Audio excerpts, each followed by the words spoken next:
अस्सलामुअलैकुम दोस्तों, उम्मीद करता हूँ तमाम दोस्त खैरियत से होंगे। आज जुमे का दिन है। अल्लाह ताला आपको आपके घर वालों के साथ रहना नसीब फरमाए, आमीन सुमा। काफ़ी दोस्त बाद मुझसे डाइयों के मुतल्लिका सवालात कर रहे थे, डाइयों में उनको मसले आ रहे थे, जो कि मैं अपनी वीडियो में साफ आपको बताता हूँ कि आम लोहे की डाई को इस्तेमाल मत करें। आप दो किस्म की डाई आपके लिए परफेक्ट होगी, एक शिपिंग लोहे में और दूसरा स्टील में। आम लोहे में डाई आपको अक्सर औकात जहाँ से भी आप मशीन खरीदते हैं वो आपको देते हैं। मेरी किसी के साथ कोई अदावत नहीं है, मेरा काम है आपको काम के मुतल्लिका आसानियाँ पैदा करना आपके लिए, ताकि आप अपना बिजनेस आराम से और अच्छे अंदाज से कर सकें।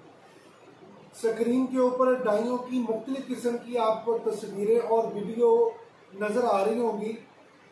जब भी आप स्टील की डाई लेते हैं उसमें आपके लिए दो चीज़ें तो बिल्कुल ख़त्म हो जाती है, एक फिनिशिंग की टेंशन, दूसरा जंग लगने की टेंशन। जब जंग लगेगा तो जाहिर बात है कि डाइयों को साफ करना आपके लिए पहली अवलीन तरजीह होती है। स्टील डाई को जंग नहीं लगता, इसलिए इसमें सफाई का मसला काफ़ी हद तक आपका ख़त्म हो जाता है। और जहां तक शाइनिंग की बात होती है, जब तक आप स्क्रीन के ऊपर डाई ओपन हुई आपको नज़र आ रही है उसको आप देखें, जब तक आपका फर्श और आपकी डाई एक्यूरेट बंद होगी, आप उसको अगर मैनुअल मशीन पे चला रहे हैं तो उसको अच्छे तरीके से टाइट करके और नरम हाथ के साथ उसके ऊपर फिलिंग करेंगे तो अल्लाह ताला के फजल से एक्यूरेट केबल आपकी बनके तैयार होगी। जहां तक डबल ऑटो मशीन का सवाल है तो ये डाई जिसके साथ दो अदद शिकंजे होते हैं, इस डाई को पकड़ने के लिए ये ऐसे इस्तेमाल होती है डबल ऑटो पे। डबल ऑटो की जो डाई होती है वो जैक को खुद ब खुद बंद करना और पंच करने पे ये डाई को बंद कर देगा। ऊपर से नोजल नीचे आएगी और इंजेक्शन के साथ इसमें माल फिल कर देगी। आपकी एक टाइम पे दो केबलें तैयार हो जाएगी। एक तो ये प्रोसीजर हो गया। दूसरा प्रोसीजर है जी कि डबल डाई आप कोई भी उठा लें। हमने अल्हम्दुलिल्लाह ये भी हमने ही मुताबिक करवाई है। आप एक टाइम पे दो डिजाइन की केबल हेड मोल्डिंग मशीन पे, सिंगल ऑटो मशीन पे इजीली बना सकते हैं। ये अल्हम्दुलिल्लाह अफगानिस्तान जानी है जी। ये डबल डिजाइन आपको स्क्रीन के ऊपर भी शो हो रहा है और डाई भी मैं आपको शो करवा रहा हूँ। इसके दोनों के इंजेक्शन अलग अलग हैं और ये प्योर स्टील में है। स्टील का मतलब कि आप जो घर में स्टील खाने के लिए, खाने के बर्तनों के लिए जो स्टील इस्तेमाल करते हैं ये उसकी डाइयाँ बनती हैं और अल्हम्दुलिल्लाह रिजल्ट में बहुत लाजवाब है। आप मकनातीस कोई भी उठा लें, स्टील की डाई को मकनातीस कभी भी नहीं पकड़ेगा।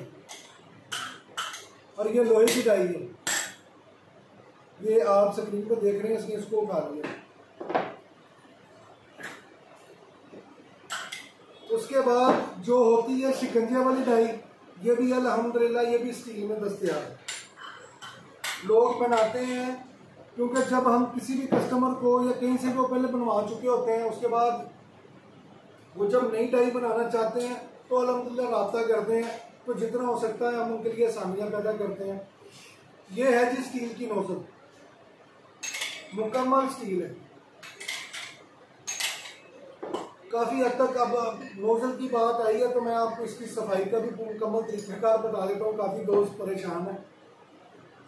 इसका अंदर वाला ये जो सा लाटू है ना जी, ये भी स्टील का है।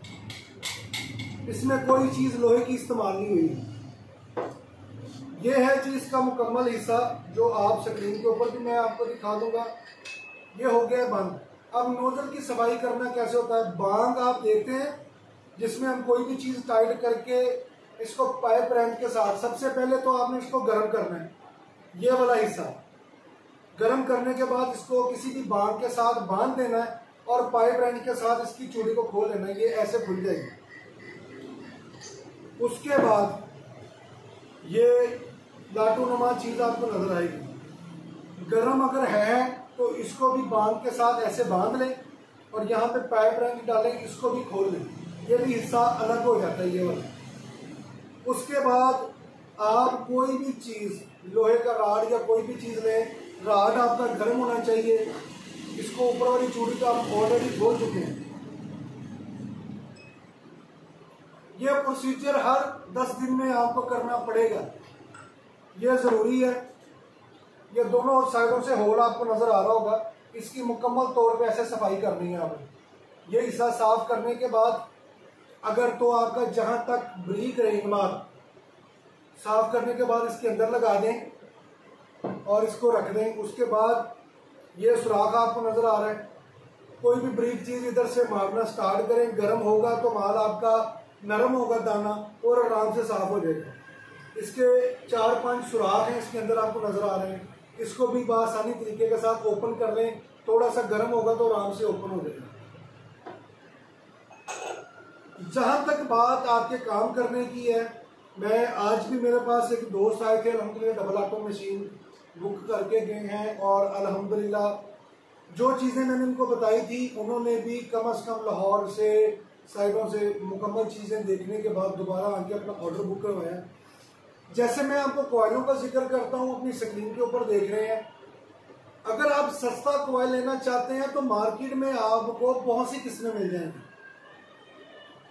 सस्ता कॉइल का मतलब ये होता है कि रेगुलर दाने के साथ वो कॉइल तैयार हुआ होता है और कुछ दिनों के बाद वो अगर वाइट कलर का है तो वो अपनी शेड चेंज कर देगा, हल्का ग्रीन कलर का हो जाएगा या हल्का नीले कलर का हो जाएगा। और महंगे का मतलब ये भी नहीं है कि एक चीज आपको 1700 की मिलनी चाहिए और वो आपको 2700 की या 3000 रुपए की दे रहे हैं क्योंकि आप फर्स्ट टाइम पे काम कर रहे हैं। सबसे ज्यादा लोगों का फेल होने का मतलब स्टार्ट से ही उनका जो बैकअप प्लान है वो हट जाता है, क्योंकि हर बंदा कोशिश ये करता है कि मैं जितना हो सके मैं कमा लूं। मैं आपसे बार बार एक हर वीडियो में भी जिक्र करने की कोशिश करता हूं कि सबसे पहले तहकीक करें चीज से, कोई मसला नहीं है। 3 दिन 4 दिन 5 दिन आपको अगर लगते हैं घूमना फिरता अगर काम कोई भी करते हैं ना, हमारे नबी सल्लल्लाहु अलैहि वसल्लम की भी एक सुन्नत है कि जब भी आप चीज लेते हैं उसकी अच्छे तरीके से देखभाल करें, रेट को तय करें और इतना भी यानी कि बहस में मत जाएं कि अगला बंदा आपसे कहे कि भाई तुम खाना खा लें तो आप चले जाएं। चीज को देखें, उसकी क्वालिटी को देखें। जब आप 1 से लेकर 100 तक एक्यूरेट प्लान के साथ चलेंगे तो आपकी कामयाबी यकीनी है।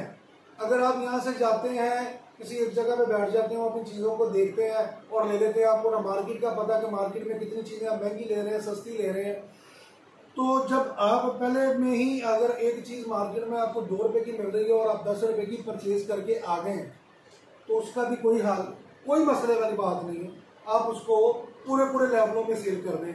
लेकिन जब तक आप अपने पैसे चीजों को खरीदने में और समेटने में बचत नहीं करेंगे, आप कभी भी अपनी कारोबार की तरफ गामजन नहीं हो सकते। ट्रेनिंग, जहां तक ट्रेनिंग लेने की बात है, केबल को बनाना और बेचना, इन दोनों चीजों में 2 राय मुख्तलिफ है। पहली राय ये है कि जब भी आप मशीन को परचेज करते हैं, अगर आप ट्रेनिंग उनकी बनाई हुई मशीन पे लेते हैं तो उसमें कोई हर्ज नहीं है। आप अगर मशीन तैयार है तो अपनी मशीन पे सेटिंग करवाएं, उस पर सैंपल निकालें, खुद अपने हाथ से चलाएं, उसके बाद मशीन को घर जाके फिट करें। जब आपको ट्रेनिंग में सेटिंग के बारे में बताया जाता है तो अगर आप भूलने की आदि हैं या आप भूल सकते हैं या नहीं ज़हन में रहता कुछ भी चीज़ें, तो अपने साथ अपने मोबाइल को ऑन करें, वीडियो बनाएं, एक एक चीज़ को समझें कि कहाँ से किस मसले का हल आप आराम से निकाल सकते हैं। मेरी कोशिश होती है, मैं ये नहीं कहता हूँ कि जी मुझसे 100 मशीनें अगर चली गई हैं तो 100 के 100 बंदे ही कामयाबी के साथ काम करें। मैं ये चीज़ों के बारे में आपको पहले गाइड करता हूँ कि कामयाबी आपके नसीब पे डिपेंड करती है। अगर आप मुझसे मशीन बाय करते हैं, मुझसे अगर 1000 एक दफ़ा भी सीखने के लिए आएंगे, मैं आपको सिखाने का पाबंद हूँ। सीखना आपने है, करना आपने है। जब तक हम जैसे अपने गली मोहल्लों में देखते हैं कोई हल्की फुल्की दुकान किराने की होती है, किसी ने अपने आप को किराने की दुकान को बड़ा माल थोड़ा सा कम भी होता है, बड़ा फिटफाट रखा होता है, साफ सुथरा रखा होता है। काम पे भी ये चीज़ें सबसे ज़्यादा फोकस होती हैं। अपने माल को साफ सुथरा बनाए, अगर कोई नुकसान आता है तो वो अपने पल्ले डाले। अगर केबल साफ नहीं बनी तो उसका कोई इशू नहीं है, उसको मार्केट में मत लेके जाए, मार्केट में अपना माल साफ सुथरा लेके जाए। और अल्लाह ताला के फजल से अगर आप साफ सुथरा माल बनाते हैं तो कस्टमर आपसे लेने का पाबंद हो जाएगा। पहली दफ़ा में नहीं, दूसरी दफ़ा में नहीं, तीसरी दफ़ा में हो जाएगा।